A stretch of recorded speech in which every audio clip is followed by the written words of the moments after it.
Venice, Italy, in the year 1295.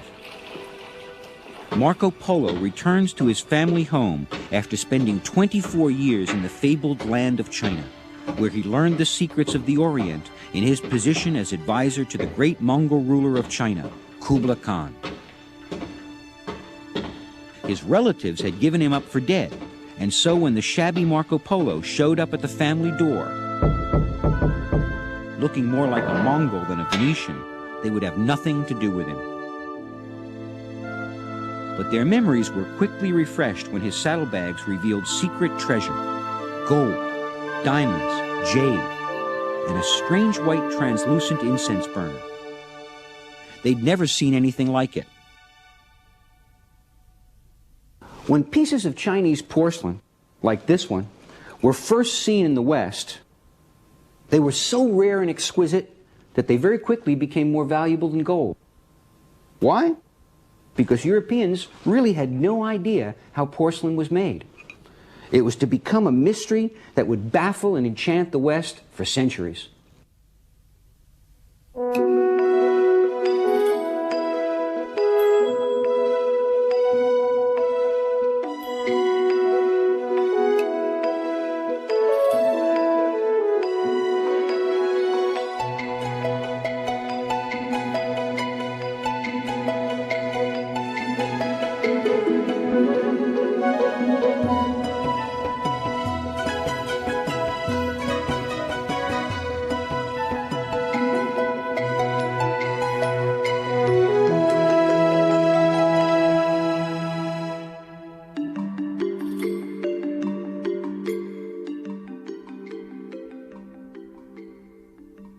In China, porcelain is not called by its appearance, but by the sound it makes when it's struck.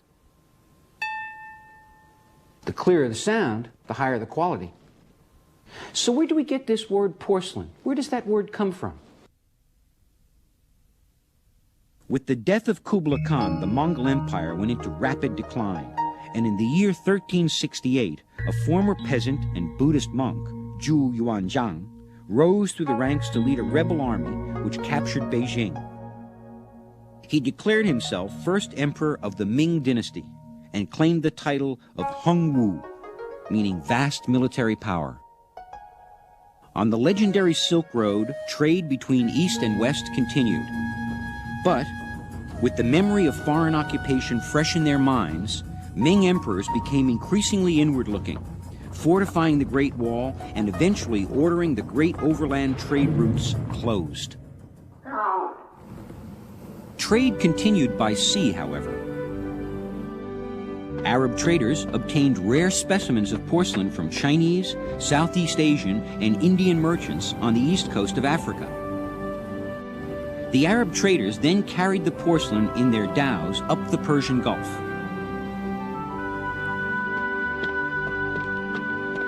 Then overland to the eastern Mediterranean, where Italian merchants from Venice and Genoa traded large sums of gold for the magically painted pieces and took them back to Italy as precious treasures.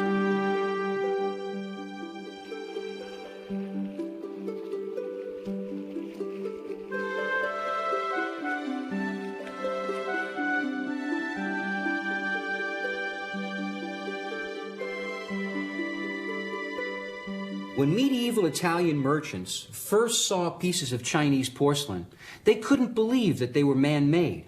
The only thing that they could compare them to was a cowrie shell, because a cowrie shell has that same exquisite, smooth surface as a piece of porcelain.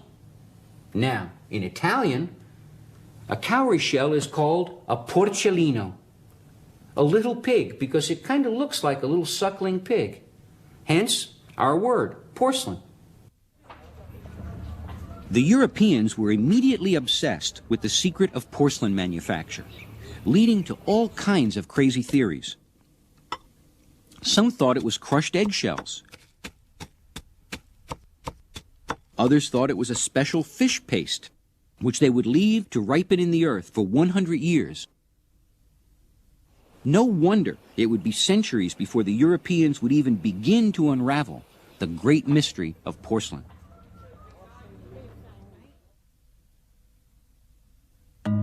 It took the Chinese themselves thousands of years to discover the secret of porcelain, the product of a search for perfection which began more than 6 millennia ago.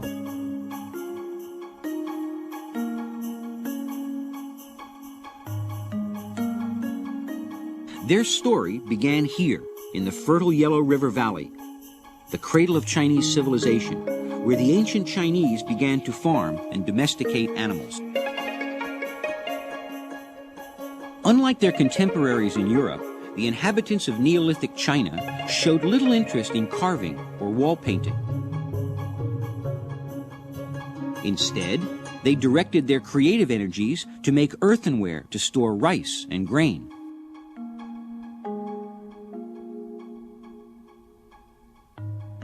To fire these pots, they produced their first kilns, which were marvels of Neolithic technology. A fire was made below the pots, and vents in the floor allowed the flames and heat to rise. From the beginning, these clay pots were sacred to the Chinese and were often decorated with symbolic designs. On this piece, 2 fish appear to be whispering into the ears of a human head wearing what might be a shaman's headdress.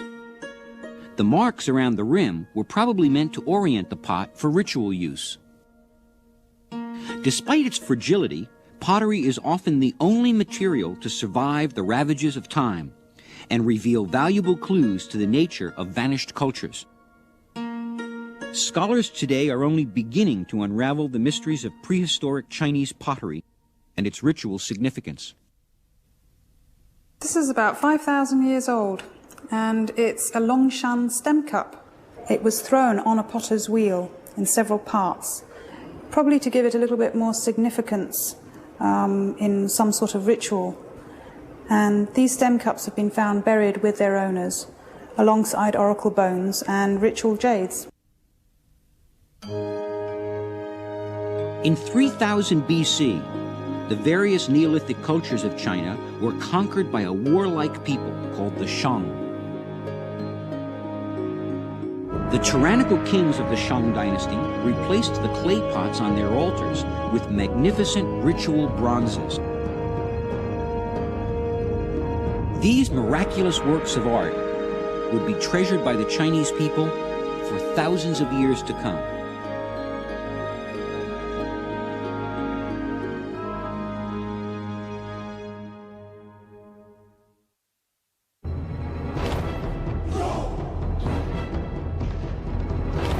Bronze, the visible symbol of power for the ancient kings of China. The shapes of very early bronze vessels, like this ding, were based on the shapes of earthenware cooking pots. But they weren't just used for cooking. They had tremendous ritual significance for the nobility and for the imperial court of the legendary Shang dynasty.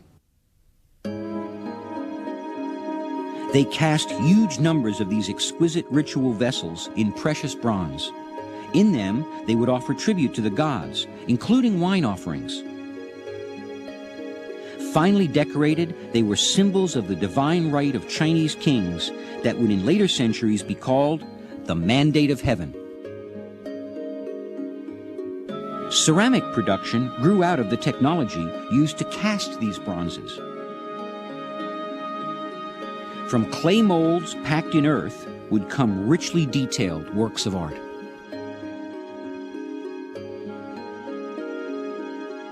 Only a prosperous empire could muster the resources to produce such a huge amount of these expensive bronzes.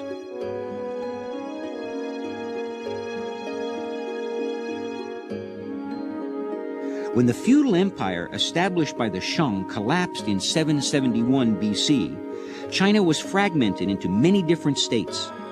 Bronze vessels lost much of their significance as symbols of imperial power and became too costly to produce.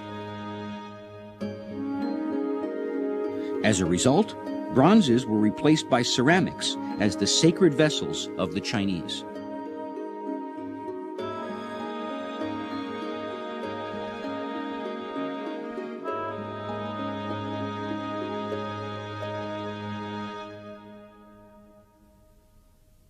Ancient ritual bronzes, like this wine cup, were often copied in less costly and easier to produce ceramic. And the ceramic often acquired the ritual significance of the bronze original. To fire these early vessels in quantity, the fabled dragon kiln was born. The dragon kiln got its name from the way it was constructed, resting on the side of a hill like an 80-meter-long dragon.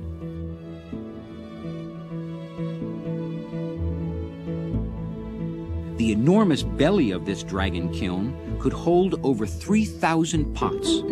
This one, in Singapore, was the last one to have operated. Working around the clock, skilled kiln masters could check the temperature of the kiln by observing the color of the flames.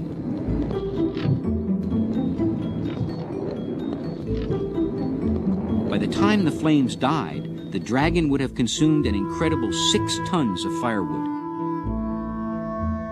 The kiln was opened after cooling for 36 hours. But they had to wait yet another 36 hours before the pots were cool enough to handle.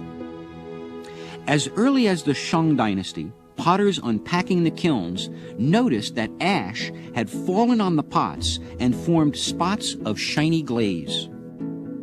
They experimented with this effect to produce glazes that would evenly cover the whole surface of ceramic and stoneware vessels when fired. By the time of the rise of the Roman Empire, the Chinese were coating pottery with clear tinted glazes, colored by the addition of metals that became glass-like when fired. These colored glazes were also used to cover burial figurines and models of everyday necessities that accompanied the nobility into the afterlife. This is a model of a stove that the deceased would have used in their lifetime. It was believed that these possessions would be taken into the afterlife by the deceased, and they wanted to ensure they had just as good a time in the afterlife as they did in their previous lives. And it's lead glazed. You can see here on the top of the stove the cooking pots, the raw ingredients like the fish and the prawns, the dumplings, the hook and the ladle, perhaps a turtle or a chicken, and a stoke hole to stoke the fire, and a small figure of a lady stoking the fire. And these lead glazes were also in use at the height of the Roman Empire in Rome, further west. And it's debatable whether lead glazes actually could have been introduced from the west. Some experts think Chinese potters learned to make lead glazes by watching Taoist alchemists, proto-scientists, who were obsessed with the secret of immortality. Since the earliest times, Taoist alchemists, in their search for immortality, developed potions involving the use of smelted lead. These elixirs were believed to be capable of transforming the body and making it immortal when swallowed. What the Taoist alchemists had stumbled upon instead was an elixir of mortality, as numerous emperors were killed off by these evil milkshakes. Their research also led to the discovery of gunpowder, which was, of course, immediately used in warfare. Some immortality potion. The Taoists melted lead with sand and clay during the preparation of these potions. Many scholars believe Chinese potters adapted this process for use in their green glazes. Ah, here it is. By the 8th century, the most popular kind of ceramic in China, and even as far away as the Middle East, was this pale green celadon. One of the favorite uses of celadon in China was as teacups. The green color was thought to accentuate the color of Chinese green tea. And supposedly, it actually made the tea taste better. Celadon plates were particularly prized by the sultans of Turkey, who thought they were magical and would crack if poisoned food were served on them. Probably a pretty useful item at the sometimes dangerous Turkish court.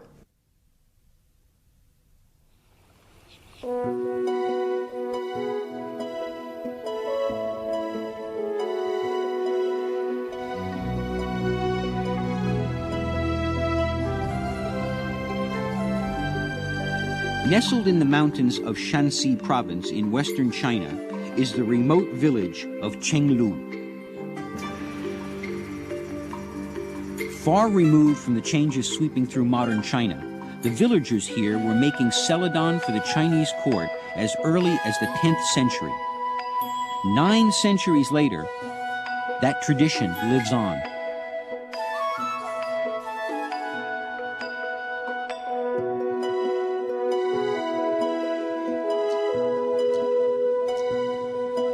Each member of the community contributes a different element of the craft, perfected over many generations.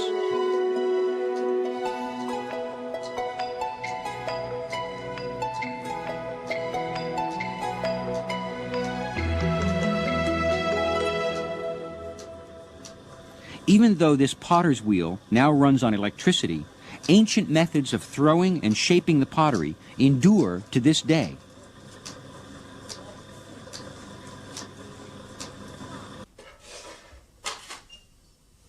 Some families specialize in particular skills, such as etching the fine designs that later become visible under the translucent green glaze.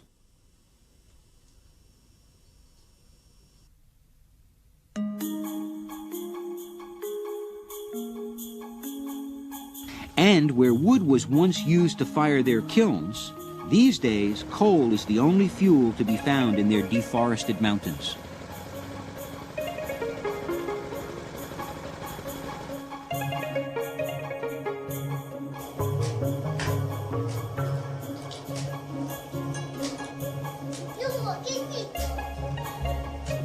The vases produced in this humble abode are famous throughout China and are made on order for government officials.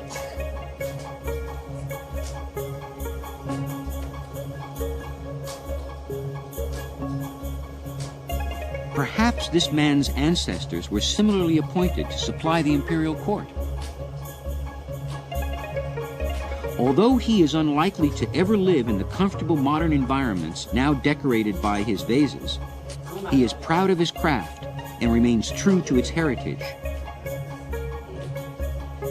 And his wares are popular export items, just as they were 1,000 years ago.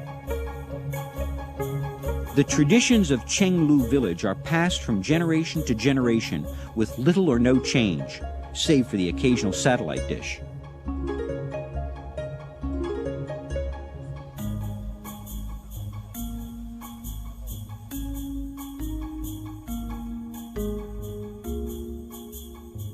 Who knows whether these children will carry on the legacy of their ancestors, or if the attractions of modern life will lure them away from the ancient craft of celadon making.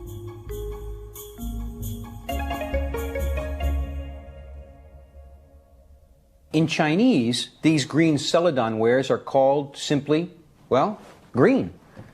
In the West, we call them celadon, and how they got that name is a pretty interesting little story. Celadon was the hero of the French stage romance La Street, which was all the rage in Paris in the early 17th century. It was at about this time that Chinese greenware made its debut in Paris. People compared the color to Celadon's suit and started to call the greenware celadon. During the 9th century Tang dynasty, a different class of celadon appeared, which attained new importance for ceramics. The legendary secret celadon. Only the emperors of the Tang dynasty knew the recipe for its manufacture, and the last Tang emperor took the secret with him to his grave. For 1,000 years, nobody knew whether the secret celadon really existed or was just the stuff of legend.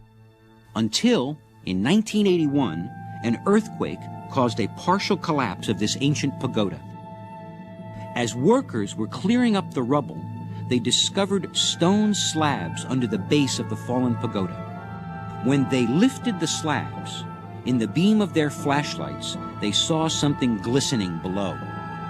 Racing to the scene, a local archaeologist descended a short flight of stairs and came upon a treasure chamber. He discovered exquisite gold statues. silver boxes containing finger bones of the Buddha, and, besides these holy relics, sky blue celadon, paper thin and shiny as a mirror. The secret celadon of the ancient emperors, lost for 1,000 years, had at last been found.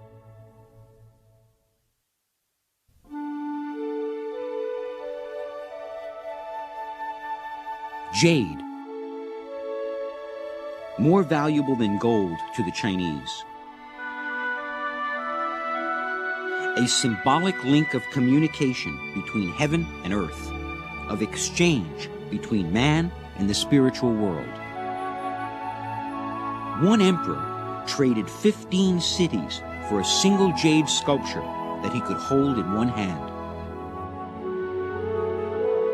Ancient Chinese nobility wore jade amulets shaped like phoenixes and dragons to symbolize their moral integrity, and they buried their loved ones with jade to comfort their souls and prevent decay of the physical body. Jade is the everlasting symbol of Chinese civilization and the elusive dream of ancient Chinese potters. For centuries, they had striven to create a comparable pure and translucent substance. With the creation of celadon, they felt that the dream was within reach. But what they were really dreaming about was porcelain. Porcelain and glazed pottery are very, very different.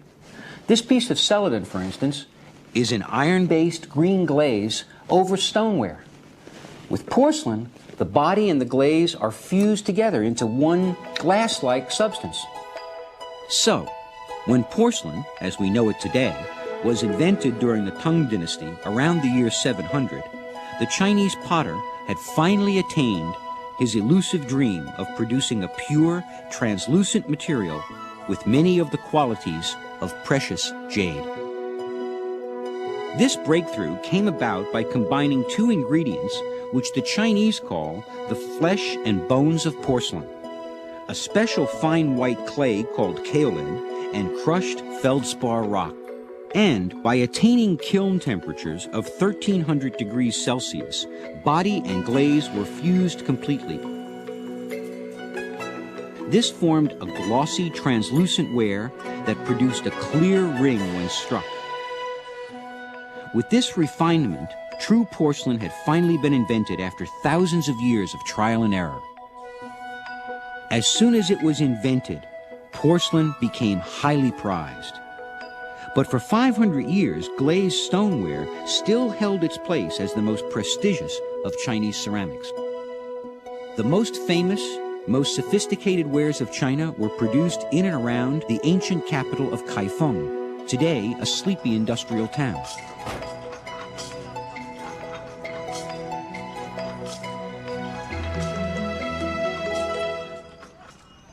It's hard to believe that from the 10th to the 13th centuries, just about when the Black Death was ravaging Europe, this city wall enclosed the largest and most vibrant metropolis in the world.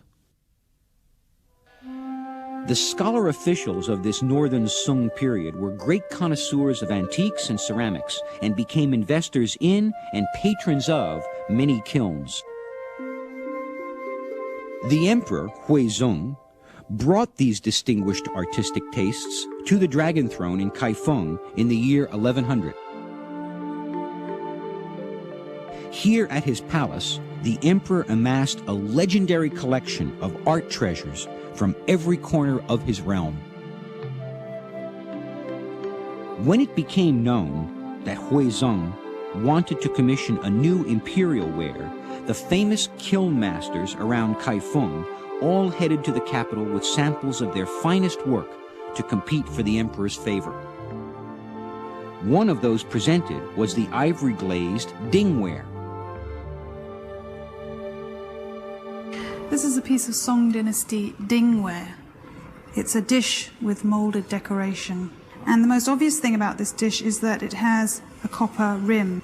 And the reason it has a copper rim is because after the piece was made and glazed, the glaze was wiped away from the rim The whole piece was turned upside down and placed in a special saga, which is a container to protect pieces from kiln grit and dirt during the firing. And when it was resting on its rim, this position actually gave the piece more support in firing and reduced the likelihood of it warping. After the firing, of course, the rim would be quite rough because there's no glaze. These whitewares were made specifically for the imperial court. Until later in the song, the emperor rejected these whitewares in favor of some of the other exquisite wares of the song, known as the 5 great wares of the song, such as Wu, Jun, Guan, and Ge. The Ge ware, often molded into appealing ancient shapes resembling ritual jade objects, was too thick and heavy for the personal use of the emperor. Junware was exquisite in color and quality, and so was accepted for use at court. But it was also not deemed exquisite enough for the special use of the emperor. The emperor had even higher expectations. He had read and heard of the legendary secret celadon, which gleamed with the exact smoky blue-green of jade.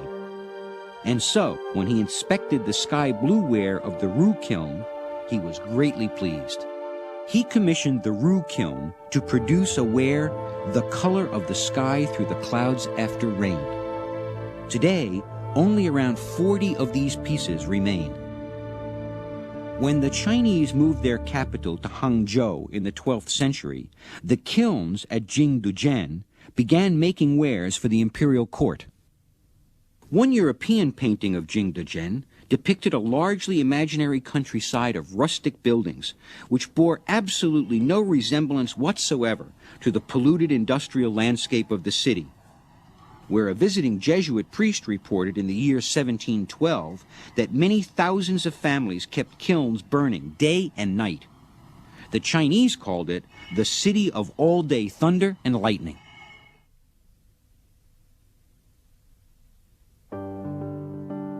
By the end of the 14th century, the ceramics industry was firmly concentrated around Jingdujian, mostly because of the abundance of raw materials.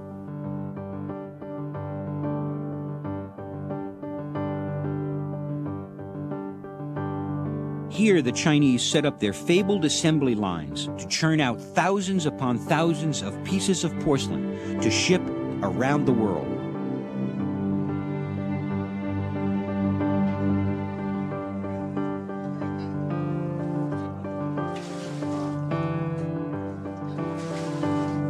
The workers at Jingdujian soon became adept in the well-defined skills that gave the city its lasting reputation as the ceramics capital of the world.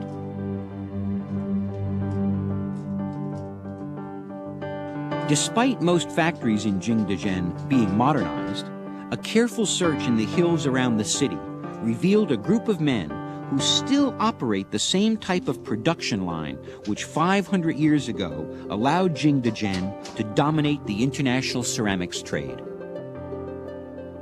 Each piece was, and still is, carefully handcrafted so a high degree of uniformity is achieved in each particular style.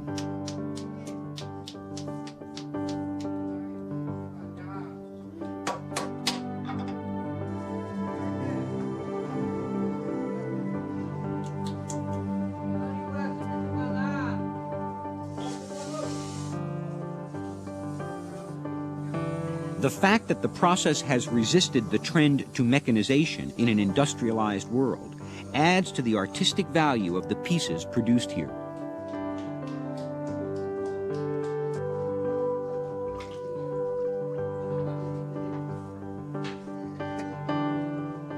For a product which is still handmade, however, the output is prolific.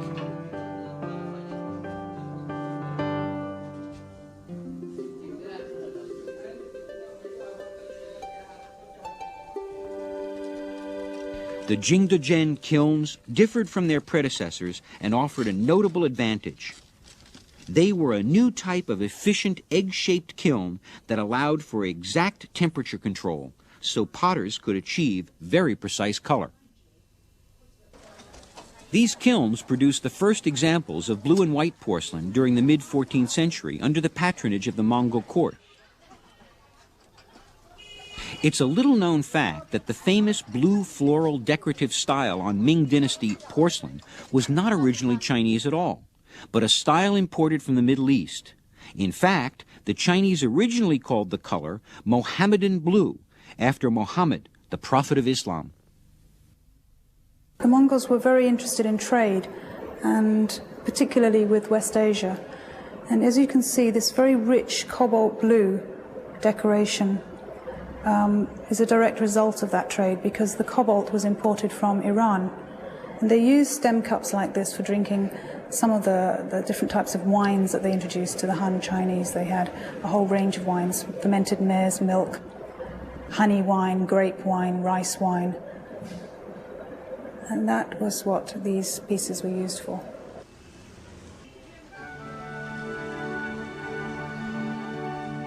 Adding colored decoration had always been difficult because few pigments could withstand the high temperatures needed to fire the white clay.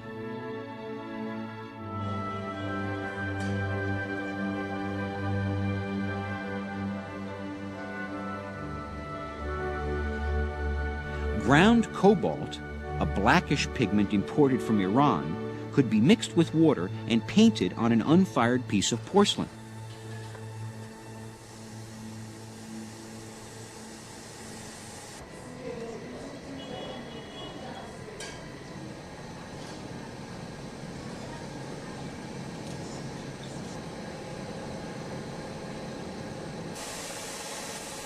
Glaze would then be applied either by dipping or blowing it through a bamboo pipe, a process simplified in the modern age.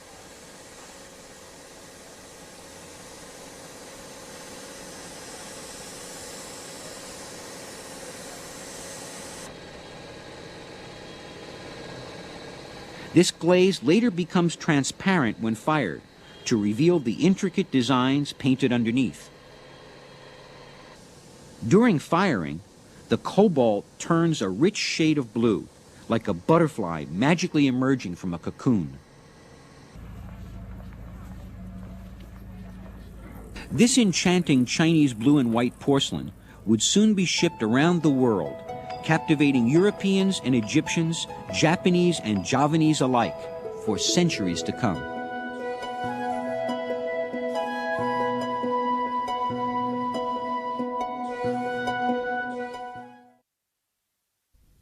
Well before Europeans discovered the sea routes to Asia, in junks like these, Ming blue and white ceramics were being exported to Southeast Asia, Africa, India, and a few precious pieces even got to Europe through Arab and Italian traders. The mystique of Chinese ceramics affected many Southeast Asian cultures. The Dayaks of Indonesia so cherished a Chinese glazed mataban jar as a family heirloom that Dayak men in debt would sometimes sell a family member into slavery rather than part with the jar. As far away as the Philippines, Chinese ceramics were included as burial objects, a testament to their importance in ancient Filipino culture. Over the centuries, many Chinese junks sank in the waters off Southeast Asia, and when salvaged today, their cargoes of blue and white porcelain fetch millions of dollars at auction houses around the world. These are pieces of Ming blue and white that were found in a 15th century Chinese shipwreck near Ayutthaya, the ancient capital of Thailand. Who knows? Perhaps they were part of an order placed by the king of Siam that never made it to his palace. When Mongol rule ended in 1368, ceramic production increased dramatically, and underglazed blue and red became increasingly popular exports. Ming Dynasty potters started painting enameled colors on top of the glaze of an already fired porcelain.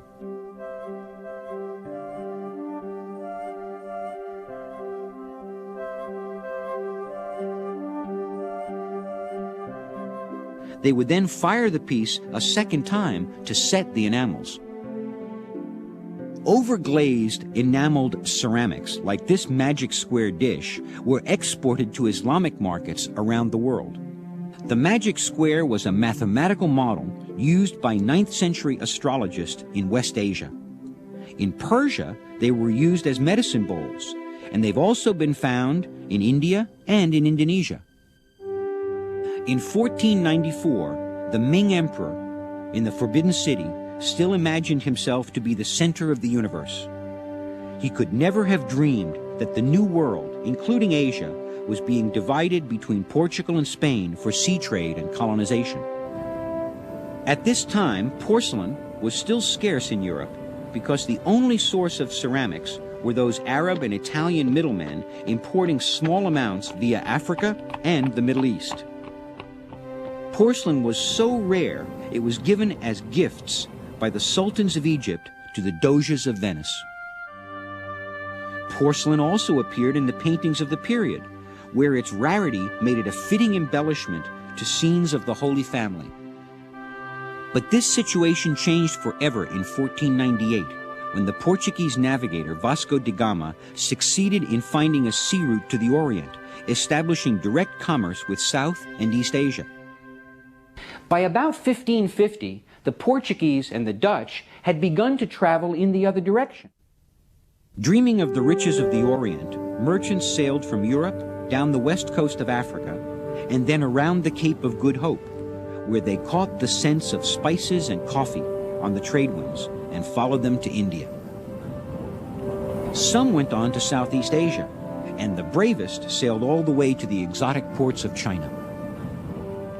There they filled their cargo holds with porcelain and other treasures to import back to Europe, bypassing the earlier route through Africa and the Mediterranean, putting those Arab and Italian middlemen out of business. And the porcelain rush was on.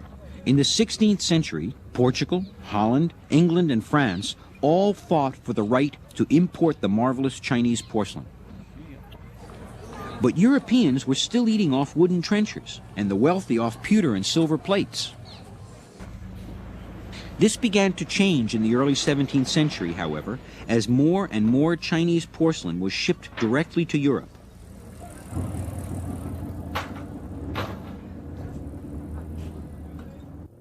Suddenly, this new luxury began to show up in the homes of the wealthy. Statues of the Buddhist goddess Guanyin became particularly popular because Europeans sometimes mistook her to be the Virgin Mary. A vogue for things Chinese, chinoiserie, soon became the rage all across Europe, a fad embodied by the Royal Pavilion at Brighton in England. Chinoiserie was originally ignited by the claims of Marco Polo, claims which were substantiated by the inexplicable beauty of the ceramics making their way west. Every European royal family had to have a porcelain room in their palace. In 1635, the Dutch began sending drawings as well as models to China to be copied. Soon, European buyers were instructing the Chinese on how to make Oriental styles. For instance, the willow pattern is not a Chinese design at all, but a British one. French emperors, Russian czars, and English kings all ordered fine porcelains, bearing their royal crests and special designs. Of course, huge amounts of simpler and coarser blue and white wares were also being made for export. By 1638, over 3 million pieces of mass-produced Chinese porcelain, called crockware, had been shipped to Europe by the Dutch alone. It's a lovely small shape and a real break from tradition for the Chinese potter, really. A small crock soup bowl made for the Dutch market. One of the interesting things about this, and the reason it's my favorite piece, is it's very small and it has this flared rim. The Dutch drank their soup with a soup spoon, and the spoon would be able to rest on this rim here. And crack comes from possibly the name of the carack, the Portuguese ships that took such wares to Europe in the early 17th century, or also from the Dutch word kraken, which means easily breakable. There were countless attempts by the Europeans to discover the secret of porcelain manufacture in the 16th and 17th centuries, but all failed. The first near success of European porcelain manufacture was in Florence in 1575 under the patronage of the Grand Duke Francesco de' Medici. However, as almost every example was deformed during firing, it was no surprise that production ended soon after his death.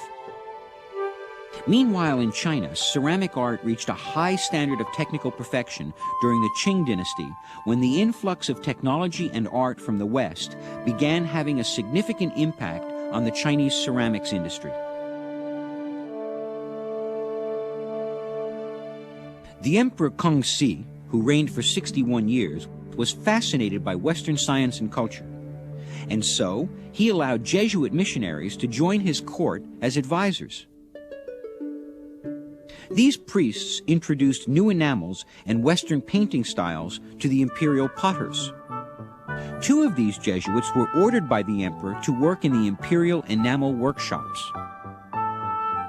But they could not stand the horrible conditions in the enameling factory. And besides, they were in China to find converts, not to decorate vases. So they purposely painted badly, and they were both fired by the emperor, who complained, "Enough of that business."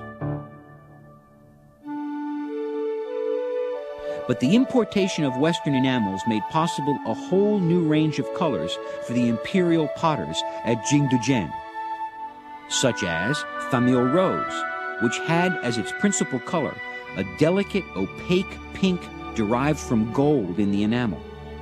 The famille rose colors could be mixed for shading and allowed miniature precision in drawing. The Emperor Qianlong, grandson of Kangxi and a great connoisseur of the arts, personally challenged himself to raise the art of porcelain manufacture to heavenly perfection. Imperial Qianlongware was supreme in workmanship and extravagant in design, and often copied famous earlier styles.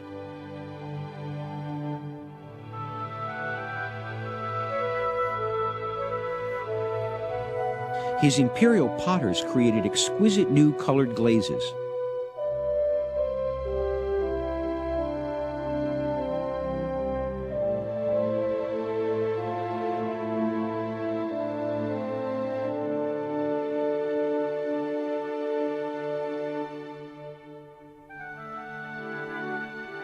This piece, made to hang inside a sedan chair, boasts decoration in the style of the ancient bronzes of the Shang dynasty kings. A poem, composed by the emperor himself, sings the praises of Ru ware, which his imperial potters had succeeded in closely copying. Once again, porcelain became much more than a copy of more precious materials. It had become the precious material itself.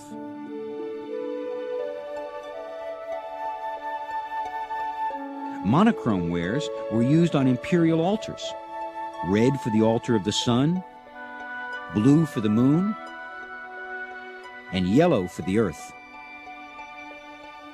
And yet, during the Renaissance, European scientists were still baffled by the composition of Chinese porcelain.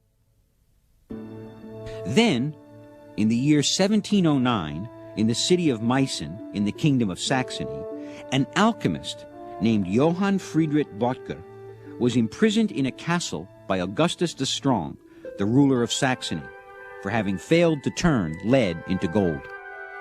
At the suggestion of the court chemist, Walter von Tschirnhaus, Böttger was ordered to discover the next best thing, the secret of porcelain manufacture. For 18 months, Böttger slaved away. A sign he placed above the door of his workshop underlined the irony of his situation. God, our Creator, has turned a gold maker into a potter. Because Böttger was also a mineralogist, he was able to find a large local deposit of kaolin clay used to powder the white wigs worn in Europe at the time. Using his expertise as an alchemist, he attained a kiln temperature of 1,350 degrees Celsius, a level never before achieved in Europe. And, for the first time, porcelain was fired outside of China. The secret of porcelain manufacture quickly spread from Saxony to Paris and St. Petersburg, and the European ceramics industry was born. Thus ended the mystery, but not the magic, of Chinese porcelain.